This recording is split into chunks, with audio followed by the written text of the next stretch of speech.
কাজ কাম নাই? সারাক্ষণ থেকে বন্ধু বান্ধবদের সাথে আড্ডা দিতে থাকেন, এগুলো তো ভালো ছেলের লক্ষণ না। বিয়ে করতে হবে না আপনাকে, বউ পালতে হবে না। মেয়েটা কে?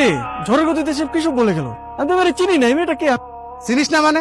এই সারা এলাকার লোকজন জানে এই মেয়েটা তোরে পছন্দ করে, আর তুই বলছিস যে চিনি না।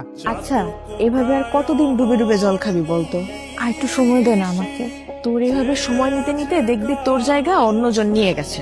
তার থেকে সময় থাকতে থাকতে এখনই মনের কথাটা বলে দে।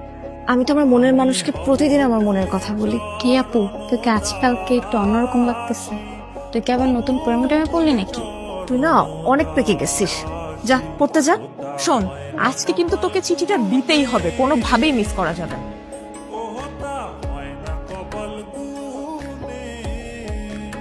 আমি কইছিলাম না মেয়েটা কিন্তু আজকে আইছিল কিছু একটা বলার জন্য। আরে কি বলবে আমারে? এই দিক দিয়ে হয়তো বা যাচ্ছিল একটু